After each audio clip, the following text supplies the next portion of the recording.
Olá, meu nome é Simone Maria Pancrasso Falcão, eu sou mestranda no programa de pós-graduação em Engenharia Ambiental da UFRPE, a Universidade Federal Rural de Pernambuco, e vou apresentar o trabalho intitulado Políticas Públicas para Construções Sustentáveis mediante a questão da habitação no Brasil. O presente trabalho está inscrito na categoria Artigo Completo, no eixo temático Ambiente Construído e Sustentabilidade.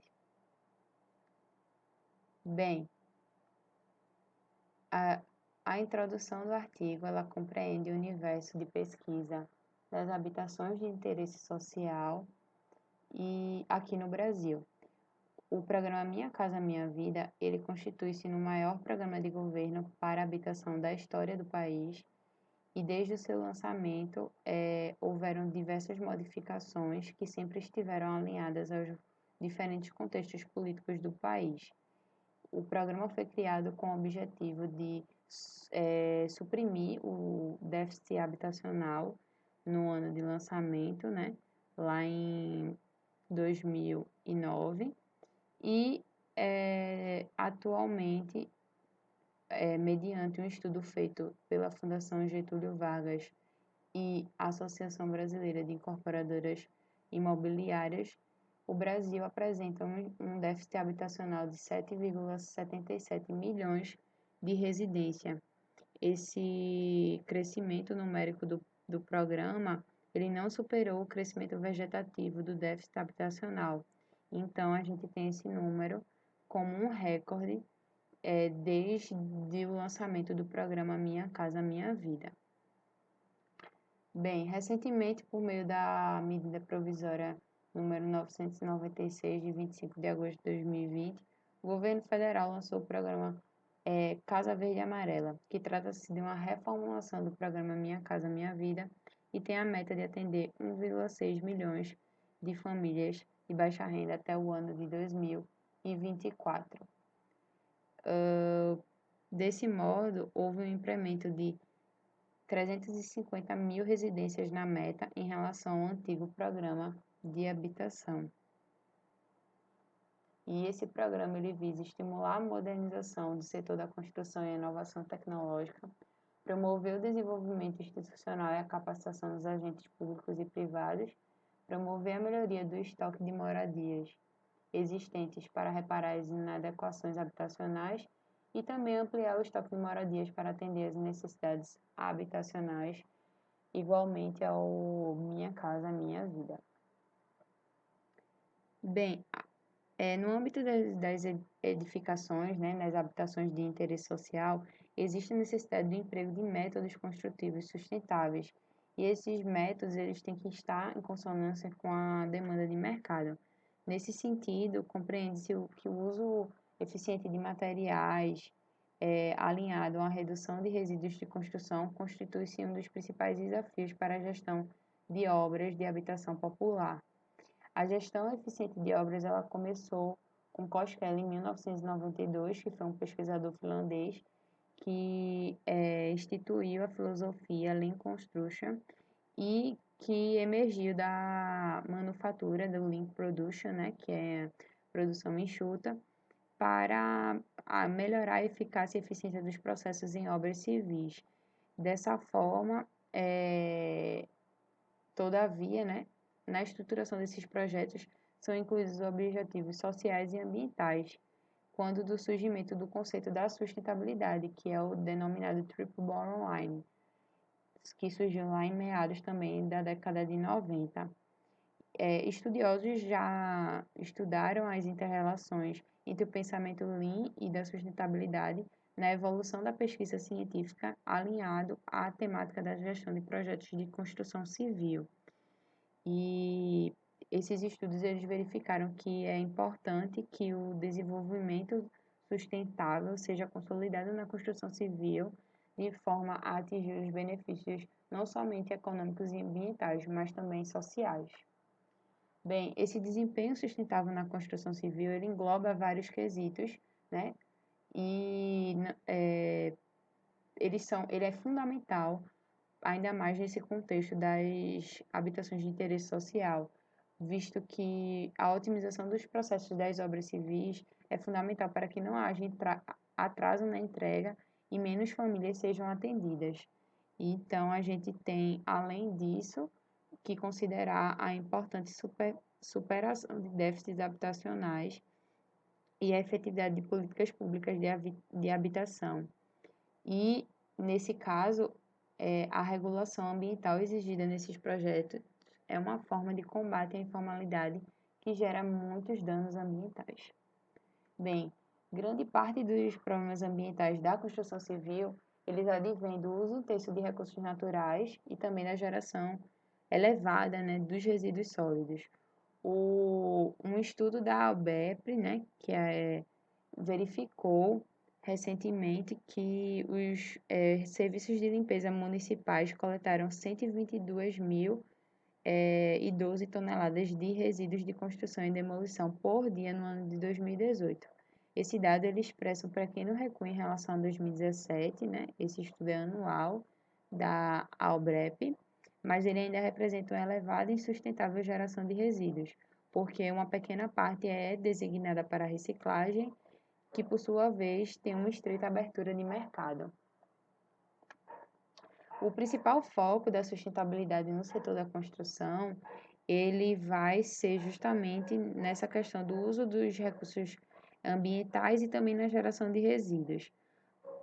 Conforme o artigo comenta, o Conselho de Construção Sustentável, ele considera que a minimização desses resíduos ela é prioridade, entretanto, outras medidas devem ser atreladas nesse processo. São elas a maximização da vida útil de estruturas, estratégias para redução de perdas e falhas, melhoria de processo de gestão, aumento da reciclagem dos resíduos, que devem estar alinhadas à Política Nacional de Resíduos Sólidos.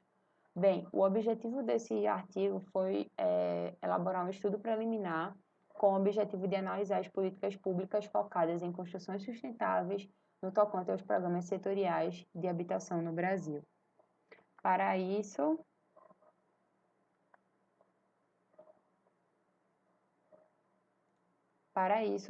foi empregada uma metodologia que se inicia com uma fundamentação teórica que compreende os acordos internacionais no quais o Brasil é signatário e a estruturação de políticas públicas pertinentes à temática. A análise apresentada é de cunho descritivo e prescritivo, conforme Dagnino e colaboradores em 2002, pois abrange o conteúdo das políticas públicas e respectivas implicações, e finaliza com a seção de recomendações para a melhoria dos processos que envolvem a implementação dessas políticas públicas. À vista disso, são empregados os seguintes tipos de análise de política: um estudo de conteúdo, a avaliação da política, que será a interseção, e a informação para a formulação de políticas, conforme também Dagnino e colaboradores 2002. Bem, a fundamentação teórica compreende os acordos internacionais e as políticas ambientais nacionais, conforme já comentado.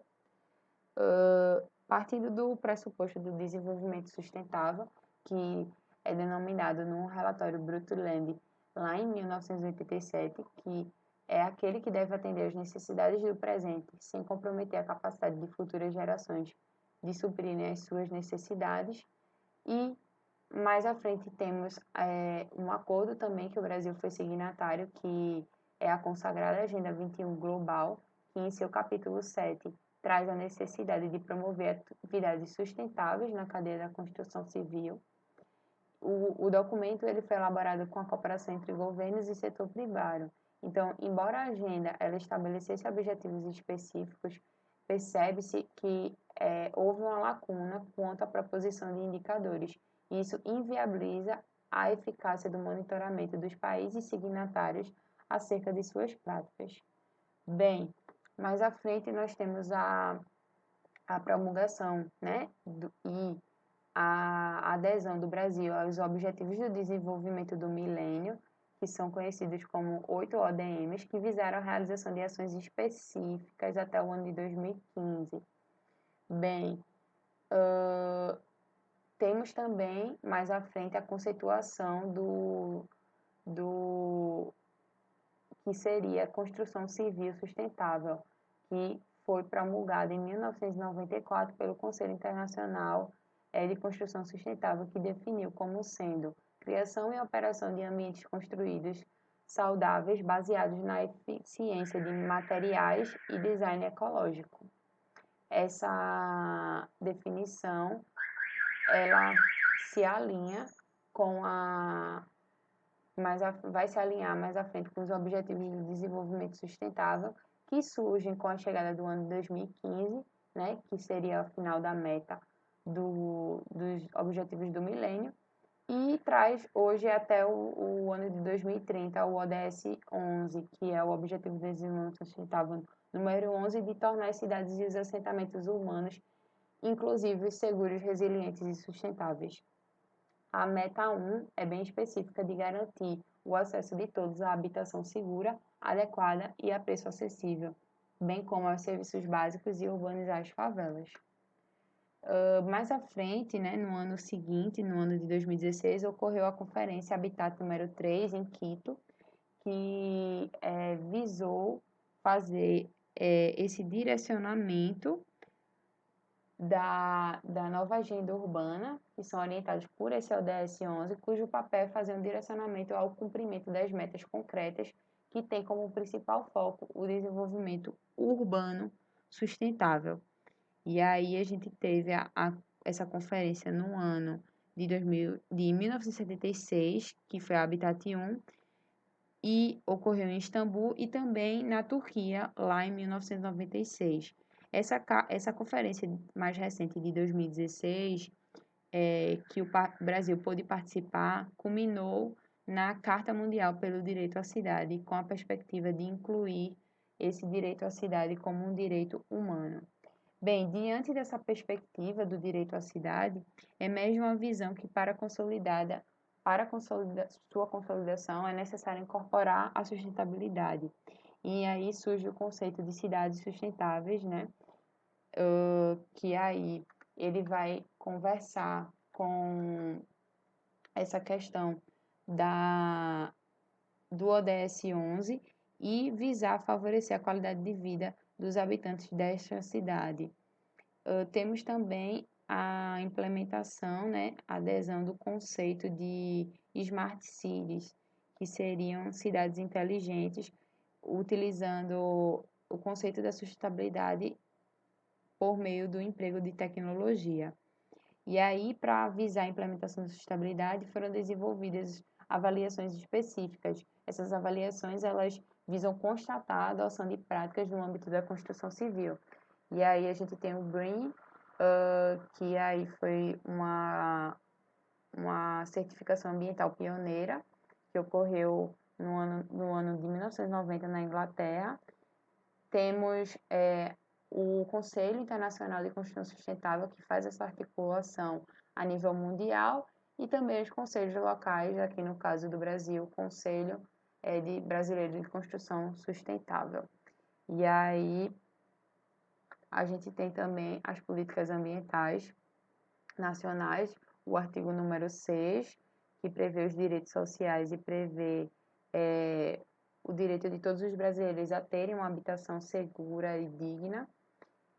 Temos também o artigo número 225, que prevê o direito ao meio ambiente ecologicamente equilibrado.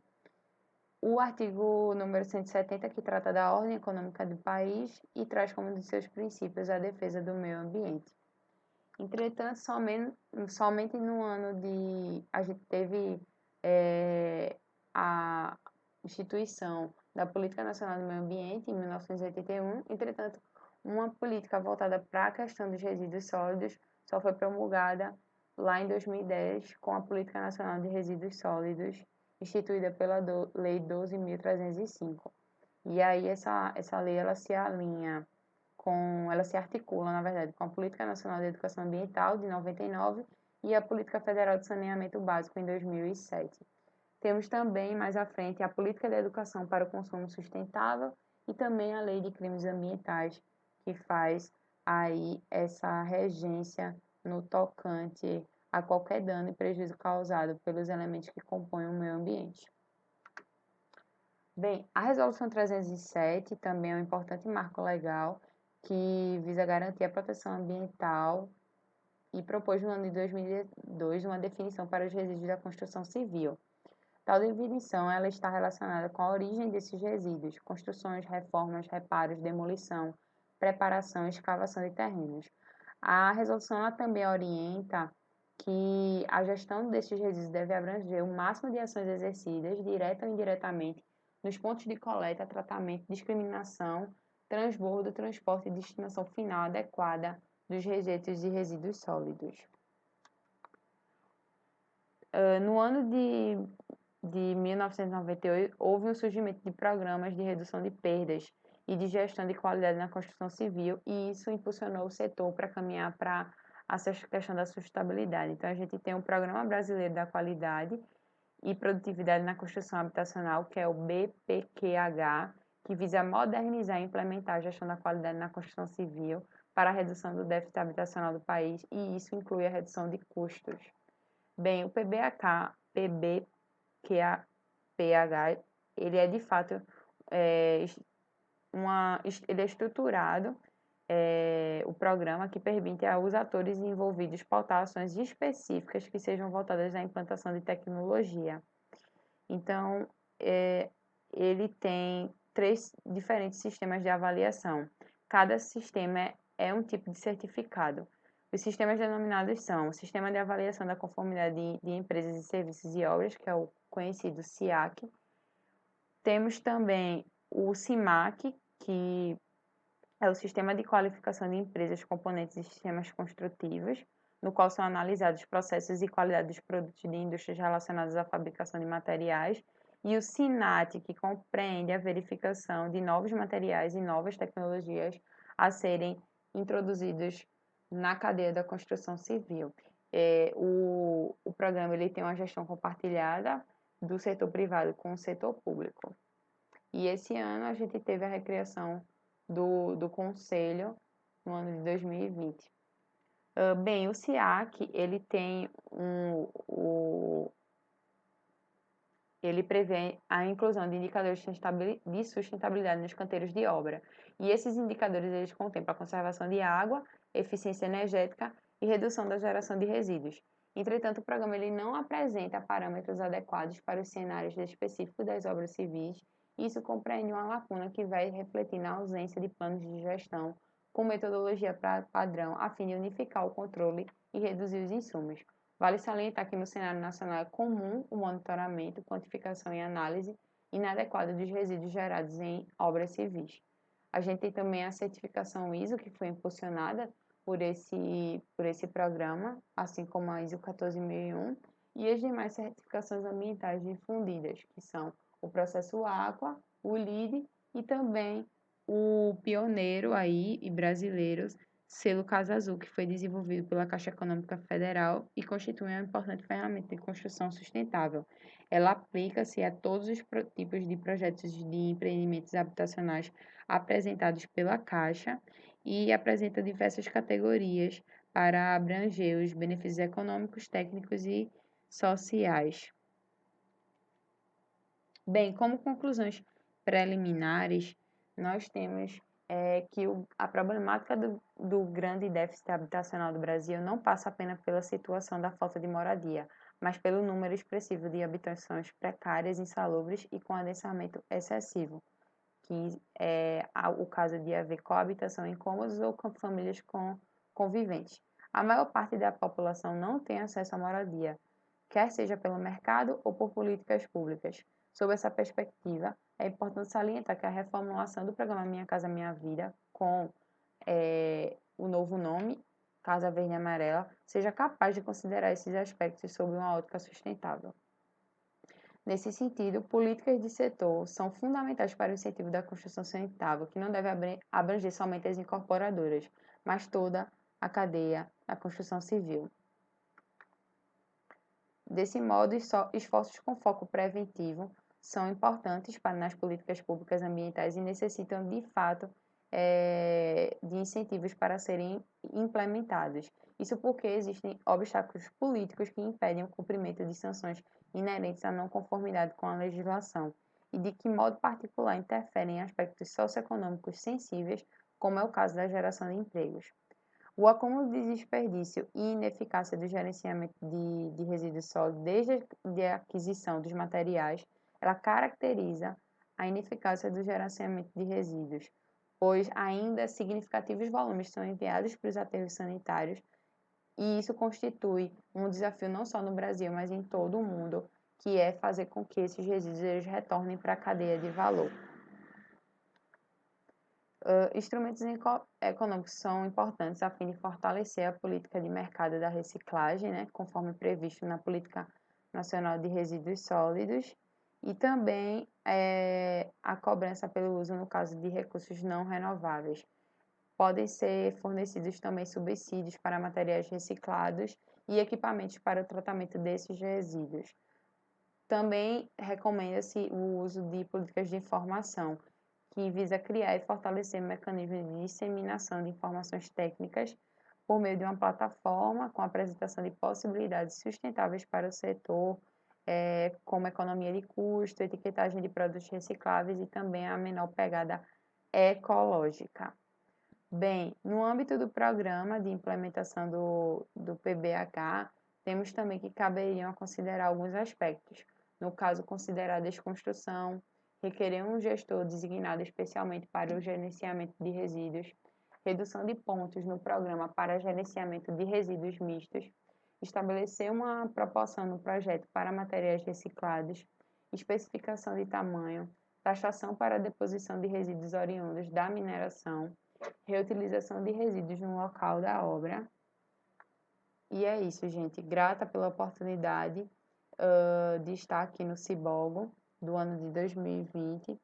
E vale destacar a importância das políticas públicas, afinal, a habitação e proteção ambiental são direitos sociais. Somente por meio delas é possível firmar cenários sustentáveis, de modo que isso não fique à mercê das mudanças governamentais.